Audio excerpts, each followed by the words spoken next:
Ioan pennod 10 ac adnodau 7 a 9 dan sylw y bore yma, verses 7 and 9. Read verses 7, 8, 9 and 10 once again. Felly, dywedodd Iesu eto, yn wir, rwy'n dweud wrthych, Myfi yw drws y defaid. Lladron ac ysbeilwyr oedd pawb a ddaeth o'n blaen i, ond ni wrandawodd y defaid arnynt hwy. Myfi yw'r drws. Os daw rhywun i mewn trwy fi, caiff ei gadw'n ddiogel, caiff fynd i mewn ac allan a dod o hyd i borfa, ni ddaw'r lleidir ond i ladrata ac i ladd ac i ddinistrio, yr wyf fi wedi dod, mwyn i ddynion gael bywyd, a'i gael yn ei holl gyflawnder. Gael darllen yn y William Morgan, adnod 9, Myfi yw y drws, os a neb i mewn trwy fi, fe a fydd cadwedig, ac fe a i mewn ac allan, ac a gaiff borfa. Wel, dyma'r trydydd i ni, gobeithio chi'n cadw cynt, o pa rif i ni arno, o ran y dywediadau oedda ar arglwydd Iesu Grist, sydd yn dechrau gyda'r geiriau Myfi yw. Y trydydd, a bydd dim rhaid i ni fynd ymhell nes cyrraedd y pedwerydd, achos mae'r pedwerydd yn dilyn yn yr un benod. Mae 2 o'r dywediadau ym mhennod 10 o Efengyl Ioan. Mae'r benod yn cofnodi geiriau yr arglwydd Iesu Grist at yr Iddewon, yn arbennig arweinwyr yr Iddewon. Ac mae'r benod yn llawn delweddau, full of imagery, this chapter. Delweddau efallai sydd ddim yn gyfarwydd i ni, achos maen nhw'n ddelweddau amaethyddol, neu delweddau sydd wedi dod o gefn gwlad. Ac efallai chydig yn ddiarth i ni. Wedi dweud hynny, mae'r dywediad yma yn ddelwedd cyfarwydd. Mae'n ddelwedd syml i ni gyd yn gallu deall. Dyle fo ddim broblem gyda'r pictiwr yma mae Iesu Grist yn defnyddio. Eto,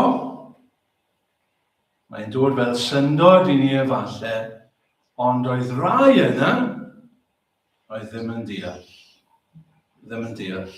Mae'n dweud yn adnod, adnod 6, dywedodd Iesu hyn wrthynt ar ddameg, ond nid oeddent dwi'n deall.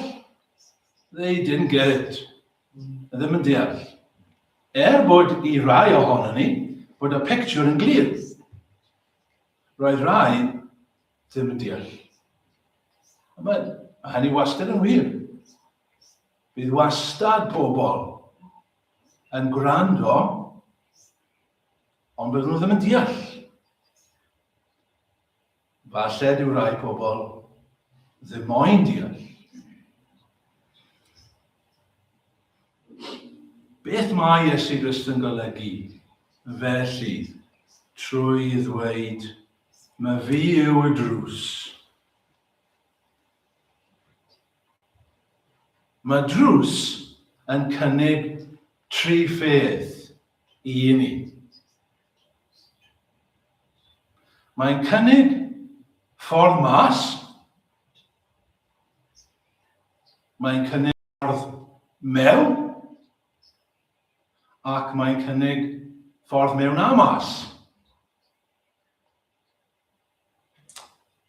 Mae gen i 3 pennawd i fynd gyda'r bregeth. Dyma nhw. Ffordd i gadw, ffordd i closio, ffordd i gyflawni. A fi wedi meddwl am rai yn Saesneg hefyd, jyst i bobl sydd ddim yn deall Cymraeg i gael llythrennau i feddwl amdano fe hefyd. So, in English, a way to avoid, a way of access, and a way of abundance. So there we are, 3 C's in Welsh, 3 A's in English. Peth gyntaf, drws i'n cadw. Drws i'n cadw. Gwrandewch eto ar adnod 9, verse 9 once again. Myfi yw y drws. Os a neb I mewn trwy fi, fe a fydd cadwedig. Fe a fydd cadwedig. William Morgan yw hynny, yn y diwygiad newydd, y Beibl diwygiedig, mae'n dweud, mae fi yw'r drws, os daw rhywun I mewn trwy fi, caiff ei gadw'n ddiogel. Wel, mae hynny'n iawn. Bible.net yn dweud caiff ei gadw'n saff. Iawn. Ond fi'n credu bod William Morgan yn fwy cryf ac yn fwy cywir. Debyg i'r Saesneg. Yn y Saesneg mae'r holl fersiynau. All the versions in English say he will be saved. A fi'n hoffi hwnna. A fi'n meddwl bod William Morgan yn gywir hefyd cadwedig. Mae drws, fel yw'n dweud, yn darparu allanfa I ni'n dweud. Fi'n gweld wrth I fi sefyll fan hyn, uwchben rai o'r drysau, wel y ddoi drws yna, mae'n dweud allanfa. Da, fire exit. Ffordd mas. Mae drws yn cynnig ffordd mas I ni. Ond siŵr bod ni wedi cael y profiad o fod mewn rhyw sefyllfa, diflas efallai, rhyw amgylchiadau anodd, ac I chi dweud wrth adrodd yr hanes, o'n i'n chwilio am y drws mas. Roeddwn i'n chwilio am y ffordd mas o hwnna. Dyna'r syniad.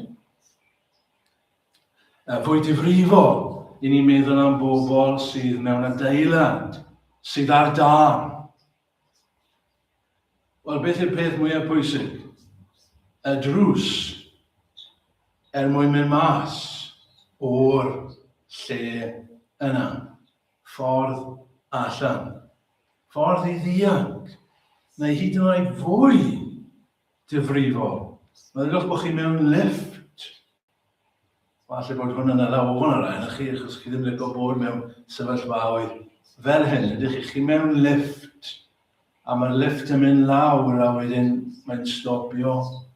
O, beth ych chi moyn? Wel, ych chi moyn y drws. Chi moyn drws, chi moyn rhyw ffordd mas o'r sefyllfa diflas yna. Dianc. Nawr, beth mae Iesu Grist yn meddwl wrth ddweud mae fe yw'r drws? A bydd pwy bynnag sydd yn credu ynddo fe'n gadwedig. Wel, cadw o beth? Wel, cadw ffrindiau o'r farn sydd I ddod. Barn Duw sydd I ddod I ni gyd. Dial Duw sydd I ddod arno ni I gyd. Mae barn Duw, ffrindiau, cyfiawn Duw, yn mynd I ddod arno ni gyd rhyw ddydd. Rhywsut allan ar y ffôn yn ddiweddar a dyfyniad o eiddo Bertrand Russell. Mae rai chi wedi clywed am Bertrand Russell, ond falle mae rai yma heb clywed amdano fe. Roedd yn byw yn y ganrif ddiwethaf, roedd yn dod o Gymru. Roedd yn dod o bwys Abati Tinter fyna'n wreiddiol, ac roedd yn fath am y tegyd enwog iawn, dyn galluog iawn, ac roedd yn athronydd galluog iawn hefyd, ac Dath yn enwog, dim jyst am ei waith ar y mathemateg ac ar athroniaeth, ond hefyd ar ei waith yn protestio yn erbyn ryfeloedd ac yn afiawnderau eraill yn y byd, ymgyrchydd. Ond roedd e'n anffyddiwr, cryf, pan oedd e ddim yn ffasiynol i fod yn anffyddiwr, yn atheist. A fe ysgrifennodd e lyfr enwog o'r enw Why I Am Not a Christian.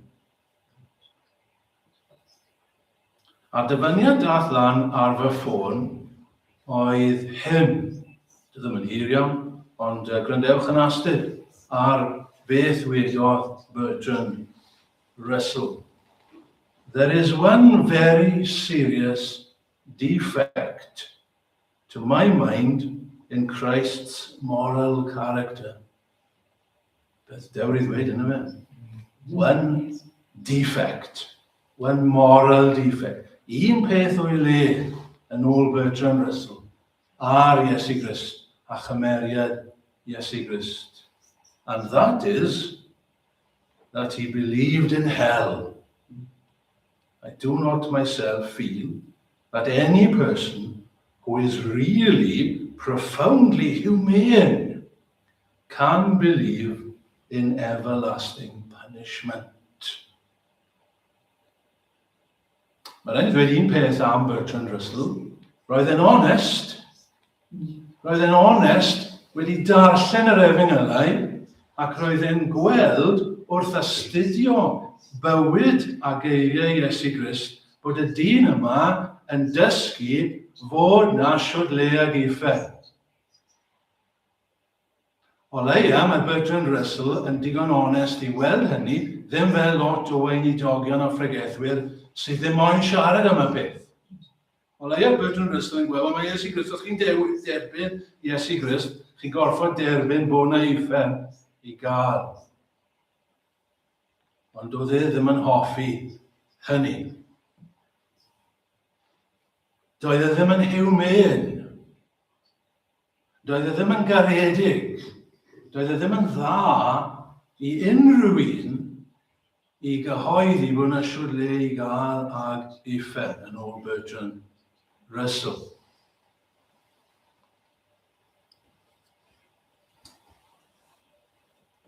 Beth yw'n ymateb ni i hynny? Wel, y cwestiwn mawr i ddechrau yw, ydy e'n wir? Nid ydy e'n humane, ydy e'n wir? Is it true? Dyna'r cwestiwn cyntaf mae rhaid i ni ofyn, yn gyfer. Achos os mae e'n wir, uffern, neu os dyw e ddim yn wir, dydy e ddim yn humane, dydy e ddim yn garedig i ddysgu fod yna siwr le i gael, os dyw e ddim yn wir. Ond os mae e'n wir, if there is such a place, then it is absolutely humane. Mae'n hollol garedig i ddysgu ac i'n rybyddio ni am y lle ofnadw hyn. Ac mae Iesu Grist yn dysgu am y lle hyn. Felly'r cwestiwn yw, pwy sy'n wir? Pwy sy'n dweud y gwir? Oes na uffern, neu does dim uffern? Ydy Bertrand Russell yn iawn? Neu ydy Iesu Grist yn iawn? Ydy David Attenborough yn iawn? Neu ydy Iesu Grist yn iawn? Ydy Brian Cox yn iawn? Neu ydy Iesu Grist yn iawn? Ydy Christopher Hitchens yn iawn? Neu ydy Iesu Grist yn iawn? Ydy Dr. Beth yw enw i Rachel Roberts? Alice Roberts yn iawn? Neu ydy Iesu Grist yn iawn? Pwy sydd ar gwir? Pwy sydd ar goleuni? Môl at wythnos diwetha, yn dyfe, mae fi yw goleuni'r byd. Fi sydd yn gwybod. A mae Iesu Grist yn ein dysgu ni ar ôl y marwolaeth.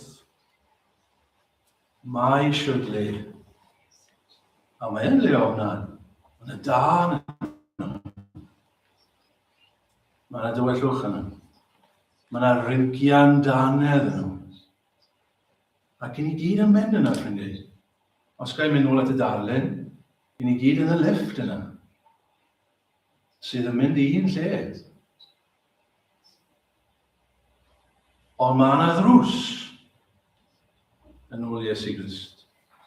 A fe yw'r drws. Fe yw'r drws. Does dim drws yn uffern, mae'n rhy hwyr unwaith chi yn uffern. Ond mae yna drws nawr, mas o'r lifft, mas o'r stafell, cyn bod hi'n rhy hwyr. A Iesu Grist yw fe. Os ewn ni trwyddo fe, byddwn ni cadwedig. Felly dyna'r peth cyntaf, ffrindiau. Fe yw'r drws mas. Fe yw'r drws sydd yn ein cadw ni. Yn ail, fe yw'r drws i closio, wedi dweud. Closio. Neu croesawu, gallwn ni wedi defnyddio hefyd fel gair arall. Gair yn Saesneg byddwn ni wedi defnyddio access.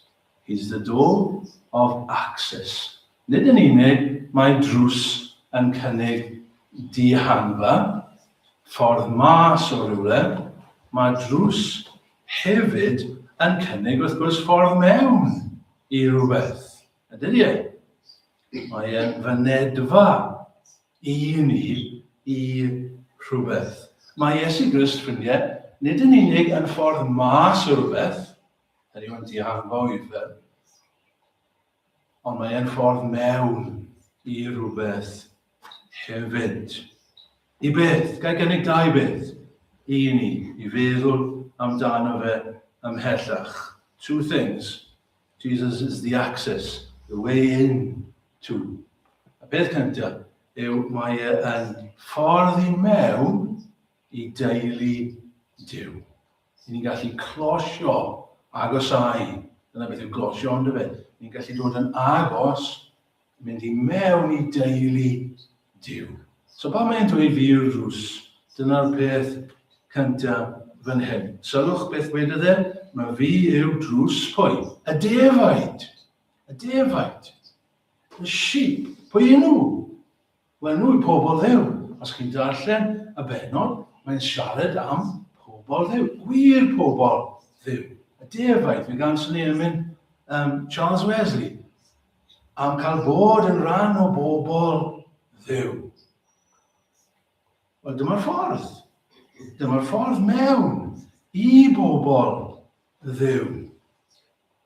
Dyma'r ffordd i ddod i mewn i'r saint, gair arall am pobl Dduw. Saint, yr eglwys, gair arall am pobl Dduw. Corff Crist, gair arall. Dyma'r ffordd mewn i gorff Crist. Mewn i'r deyrnas, dyna gair arall amdano fe. Mewn i teyrnas Dduw. Iesu Grist yw'r ffordd mewn. Mae gan ddiwinyddion, theologians, gair, termau arbennig. Eglwys weledig a eglwys anweledig. Right, in English, the visible church and the invisible church. Now, pwy yw'r eglwys weledig? Wel, gawn ni feddwl amdano fe fel hyn. I ni'n mynd ar trip, a ni'n mynd a heibio rhyw eglwys neu rhyw gapel.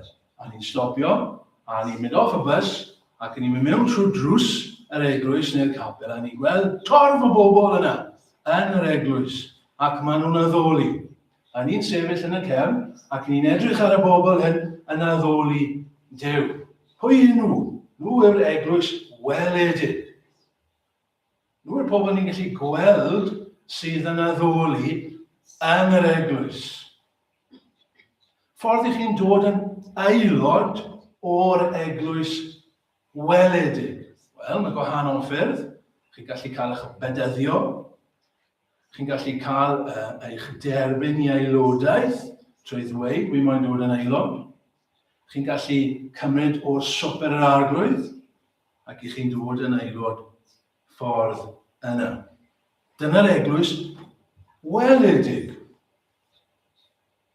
Ond, o fewn yr eglwys weledig, mae yna eglwys anweledig. Pwy nhw de? Wel, nhw yw'r bobl sydd o fewn y gynulleidfa, yr un cynulleidfa, y rhai sydd wedi ei aileni, y rhai sydd wedi ei hachub, y rhai sydd wedi mynd trwy'r drws, y rhai sydd wir yn adnabod Duw, y rhai mae Duw wir yn ei adnabod, y rhai sydd yn perthyn i Dduw, y rhai sydd wedi cael profiad o Dduw. So mae'n eglwys weledig gyda ni fel fan hyn, ond o fewn yr eglwys weledig, mae'r eglwys anweledig. Rai sydd wedi cael ei achub, rai sydd wedi cael ei sancteiddio. Nawr, sut ydyn ni'n mynd mewn i'r eglwys anweledig? Yna drws. Un drws. Iesu Grist yw hwnnw. I chi mynd trwyddo fe. Yr unig ffordd i'r defaid i fynd trwy i'r eglwys. Yn gofod dameg yr ebrau yn dysgu'r un peth. Yn dyfe. Iesu Grist yn dysgu fod yna ebrau.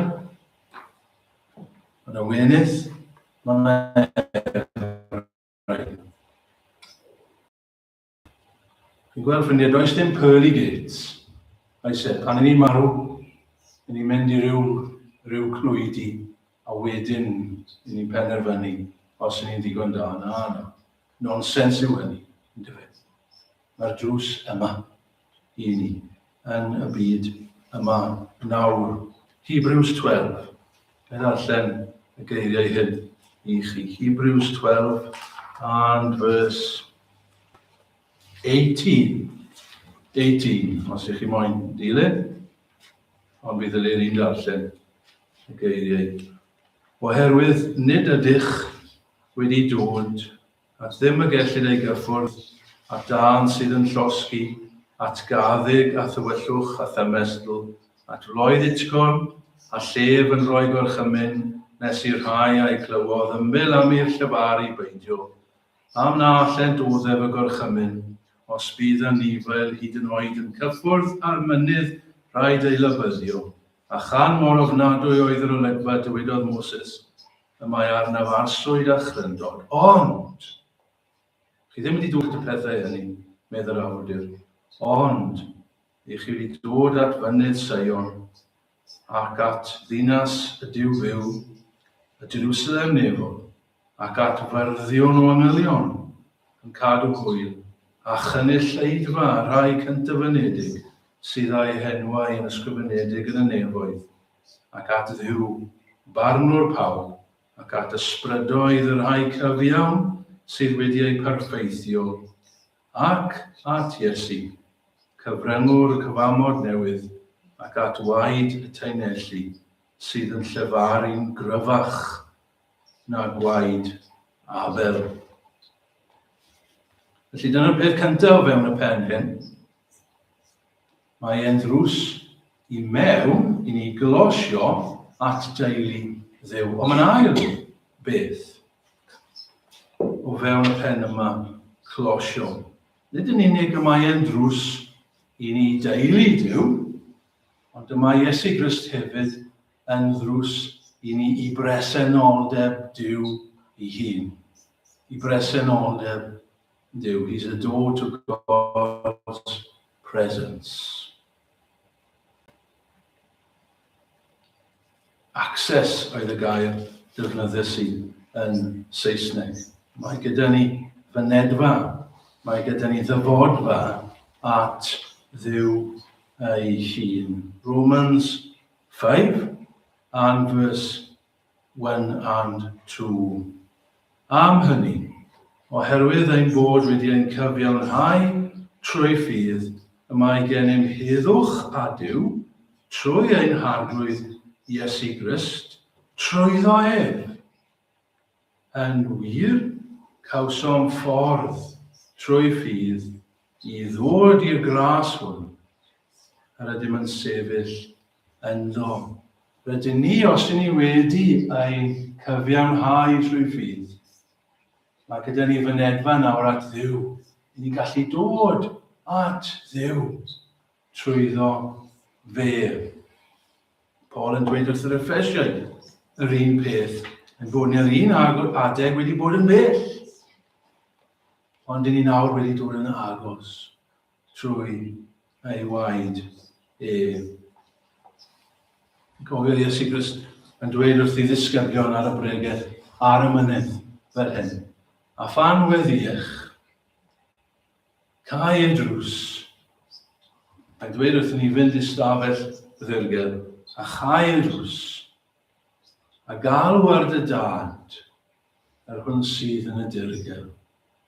A bydd y dad yr hwn sydd yn dirgel yn dy dalu yn yr amlwg. Mae braint gyda ni, os i ni'n Gristnogion, i ni gallu mynd at Dduw. Fel yna, jyst cau y drws a mynd ato fe. Mae gyda ni fynedfa at Dduw.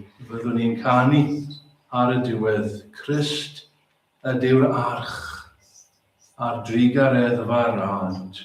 Yn enw hwn, anturiwn at y tad. In his name, we can venture to the Father. Yn ni'n ôl gyda wythnos diwetha, yn ni Iesu Grist yn dweud wrth y wraig, mae'r awr wedi dod, pan bydd gwir addolwyr yn addoli mewn ysbryd ac mewn gwirionedd. Ydych chi'n gwybod am hyn? Ydych chi'n gwybod am y fraint? Nid yn unig o cael bod yn rhan o deulu Duw, rhan o braidd Duw, ond hefyd y fraint yma o gael nesau, o gael mynd at eich tad, oherwydd fod Iesu Grist yn ddrws i chi. Ydych chi'n gwybod am yn y bore, enghraifft, cau y drws a galw ar eich tad. Dod i'w bresenoldeb, achos does dim rwystyr bellach i chi wneud hynny. Felly, drws i glosio. Yn olaf, drws i gyflawni. Beth yw'n meddwl wrth hyn? Drws i gyflawni. A door of abundance, fi'n dweud yn Saesneg. A fe wedys i gyda fach, bod drws yn darparu ffordd mewn a mas. Ni ddim trio bod yn clyfar wrth ddweud hynny, ond mae drws yn ydy e. Mae drws yn darparu ffordd mewn a mas. A mae Iesu'n dweud hynny yn dydy e. Sylwch eto ar adnod y testyn. Myfi yw y drws, vers 9.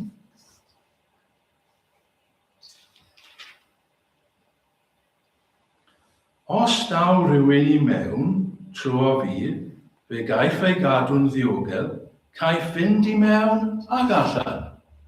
Caiff fynd i mewn ag allan o honnau. Beth mae'n meddwl wrth ddweud hynny? Bod ni'n gallu mynd mewn ag allan trwyddo fe.